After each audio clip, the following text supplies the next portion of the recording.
Hi guys and welcome back to the channel. Today I've got two replays in the German Tier 9 medium tank, the KampfPanzer 50T.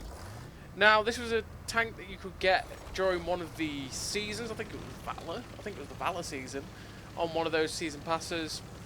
I think you can get it for free XP, I'm not too sure because obviously I already have the tank, I'm not actually too sure how you actually go and get it. The KampfPanzer is one that when it first came out and I first got it from that season pass, absolutely loved it, and I still do love it. It's an amazing tank, but one of the things that obviously made the tank absolutely fabulous for me, and it's still true of the tank now, is just how goddamn good this gun is. This gun is absolutely fabulous as we snap a shot on the move into that Draugen there. This tank is absolutely fabulous with its gun. It hits such silly shots before 6.0. Post 6.0, obviously that feature is only better now because obviously you hit a lot of shots on the move just as much as you do when you're stationary. But obviously a lot more tanks do that now. So is it as much of a drawing factor to the tank as it was before? No, not really, because you can play, like I say, a lot of tanks that have like 0.36, 0.37 base accuracy, and you've got a good crew in it. You'll hit just as much as you will in this tank, because obviously this tank has like 0.32 or 0.33 accuracy base. But nevertheless, it's still a good tank because it's got a good upper plate when you hull down. It's got a very good turret. Its lower plate is garbage, but hey, it's the lower plate, right? That's got to be the weak spot. If you didn't know, with the KampfPanzer, there is a weak spot on the turret, which is the viewport, and you can actually see it. When you look at it directly, it just looks like a little piece of glass, and you want to aim for that. If you've got about 250 pen, you can actually go through that quite easily. Which, obviously, if you're in a lot against tier 10s or a lot of tier 9s even, you can pen that. But it's still very good on a ridgeline. It's got a nice gun depression at 8. It's got, like I say, a great gun at 320. The only thing that really lets it down a little bit is the reload, but obviously since 6.0, the reload's really nice as well because you got it 10% better. And the mobility is great on it as well. And it's genuinely a tank that I just really enjoy. So this first game was quite a while ago, because it's one of those tanks that has that, even though I enjoy it, right, it's one of those tanks that has slipped back. Basically, it's basically one that I don't really play that much. Whereas I used to play it quite a lot, I don't play it as much. I play a lot of other different tanks. It's kind of like the Object 260, which is a tier 10 heavy that I really love playing. And it's definitely very good now, especially with 6.0 and making the gun better and stuff like that. But I just don't play it all that often. But then I play things like the Fortress. But hey, that's me, alright. Don't question it.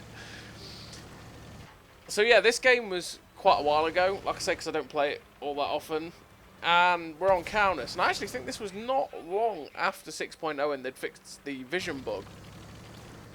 We took a very aggressive position at D6 that can net you a good amount of spots. And you see, we did 3.2k spotting, which is nice. It can yield you quite a lot. Doesn't work all that often now as much as it did when Kaunas first came out. It tends to get countered a lot quicker than it used to. But that's just what happens when you get maps and you've had maps a bit longer, right? You find out different ways of countering positions and basically being effective. So we're now pushing this ISM and we're trying to get some shots into his side. We're trying to use this ridge line to sort of keep ourselves hull down in front of him. We try and pop a shot at his side there. Unfortunately, he hit his turret and bounce. We end up destroying the building in front of us, get a nice shot into the ISU, which is obviously a danger. And now the artillery is lit up. I could help my friend, but we've got to shoot the piggy. Got to get rid of the piggy. Piggy could one-shot someone. Now the piggy is gone, we're just going to pop over, get a shot into the tracks of the ISM, but you saw the good armour there on the KampfPanzer. Obviously, like I say, the upper plate is pretty damn nice. If you're on a ridgeline, it's fantastic. If you're on flat and people hit your upper plate like an ISM with 220 odd pen, you will bounce them as well. It's pretty nice, and that's that sort of give that the KampfPanzer has, that you can sort of make a mistake and know that you're not going to get automatically penned like if you were driving something like a CDC, for instance. So we're pushing in now on this Iron Rain, and at first it was like, oh my god, that's a ball sig, that's not good. And then it's like, oh no, actually it's an Iron Rain, that's even worse. We get a nice shot auto-aimed on the move. He can't kill us because he's definitely fired. He definitely fired the first, all 3 shells in his clip, sorry. And now there's just this ISU 152. We give him a little nudge for good measure, shoot him, finish him off. And we finished that game with a good amount of damage and a good amount of spotting. And it was a really nice game for the KampfPanzer generally. It kind of showed the strengths of what the tank can do.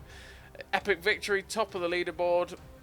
Finished with 5 kills, 4.5k damage, 3.8k assist.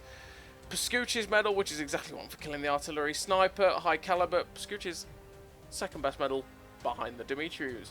1932 base XP, and like I say, a really nice game for the KampfPanzer. It's a really, really good tank. It's a solid medium tank. Obviously, the DPM isn't as good as a lot of the other medium tanks at the tier, and having 320 instead of 390 is a little bit disappointing sometimes. But honestly, the laser accurate gun and the mobility mixed with the pretty solid armor is fantastic to have. So, we're on the second game, and we're playing on Himmelsdorf. And Swindle's in his UDES-16, I'm in my KampfPanzer, as we've been playing in. And we decided, you know what, we're going to go take the hill.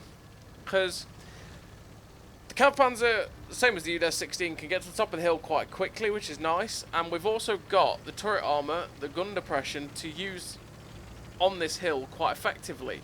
So we can sit at this ridge line, basically just next to this rubble pile, and we'll be able to spot and shoot anyone that comes up on their side. Swindle can do the same, because obviously he's got like 14 degrees of gun depression when he's got his pneumatic suspension in. He's also got a pretty solid turret, so we can both use this position really effectively. The first tank that comes up is a Skoda. We're trying to rush up to get a shot. Unfortunately, we miss it. A 268 version 5 is the next tank to come up, and we're just going to try and slowly poke over. That guy's got 303 pen. I may have good turret armor, but we're not going to bounce that guy. The M48 120mm pops over, so I'm backing up. We get a nice shot straight through the turret. We showed the weakness of that tank and its turret, because we shot it straight through the front. And we're just going to keep trying to pick him off. He's got his cupola here, which again makes him a very easy target to shoot on a ridgeline. We actually bounce the Skoda. We get a nice shot through him next, and we're just taking our time with this. And I'm thinking, do I want to kind of get under their gun line here? Yeah, I kind of do, and that's what we're aiming for. Because if we get under the gun line, it's going to make it harder for them to shoot me. They have to overexpose more to shoot me, and I can just sort of keep my turret to them and hopefully bounce them off of it, like I do right there. So this Skoda gets finished off by the 279E. There's an E100 down there that we're looking at and thinking, can we shoot it? But no, because he's actually on the corner. Some fantastic driving, but I'm actually thinking, you know what, I need to turn around, because look at the two heavy tanks that are heading towards our base. The 268 version 5 that was on the hill has run away, and it's like, right, Swindle, I think we need to go back. There's heavy tanks that are marauding their way forwards. We want to try and stop them from reaching our base. The 7201K gets set on fire. I'm thinking, will I be able to get shots down on these guys from here? Possibly, but it's not going to do much. So we're actually just going to go charge off the hill and try and get some shots into the sides of these guys while they're distracted with the two TDs. And I'm really hoping to catch these guys off guard and not be able to take a shot off them. 297 health on this VK means we can kill him in one shot. But obviously we don't, because that's just the way it goes nowadays. I'm hoping to get the shot before he does. We nearly lost 750 health there at least. Managed to shut down the VK. We're going for the shot into the tracks of the machine. Get a nice tracking shot into him. He's got a KPZ behind him, so he's about to lose a lot of health very quickly. We get another shot into the machine. The KPZ shuts him down. And there's still, what, 6, 7 tanks left on the enemy team. Most of them are either on the 2-3 line or towards their base. We're seeing where they are, so we're just going to charge after them and hope we can get some more shots in this game. There's an E100 in the middle here, which I was thinking, can I get a shot at? But he's just progressing down the 2 line, so I'm not going to get a shot at him. So I think, you know what, I'm just going to keep going. I'm going to push forward, see if we can keep getting some shots into these guys. Get a nice shot into the M60 on the move, and I was trying to angle up there to get behind this rubble pile, to make it harder for this guy to hit me. I kind of expected to kill him there. I low rolled, and at the same time I couldn't have killed him with that shot anyway. We shut down the M60, and now there's this Leopard 1. We're going to get another shot into him. I was trying to track him and pet him, which we ended up doing. And now he's pinned in place. The 279E rams him and takes the kill. There's just these guys over here now on the 1-2. And I'm hoping I can get there to get some shots. My team is down on the 1-2, but actually it's quite likely that I'll get there with this E4 and get at least 1 or 2 more shots off. So the CS takes a big hit from the E4. We're just going to go around this corner, shoot the artillery, take the risk that the CGC... that CGC could have ended our day so quickly then. That was a risky play. The E4 shuts down the artillery because you always shoot the artillery. He knew to always shoot the piggy. We get another shot into the CS. We actually high roll there for 330, which is quite rare. And now there's just the Waffle Panzer 4. So we're loading HE because HE for Waffle Panzer 4s always. Drive around the corner, get a nice shot through the turret of him, 426. And hopefully we'll get another one in. We do. We'll finish off for 427. That's where the HE comes in really nicely. And we finish with a nice amount of damage. We come top. 3 kills, 4.7k damage, 400 assistance, ace tanker, Confederate, sniper, and a really nice game for this tank on Himmelsdorf when we were bottom tier as well. 1756 base XP. KampfPanzer 50T is honestly a fantastic tank. It's one that I really do enjoy, and it's one that I should definitely play more.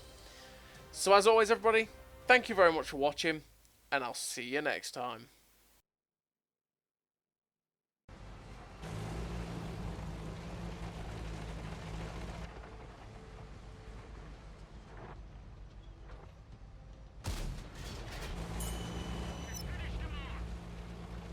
A great success!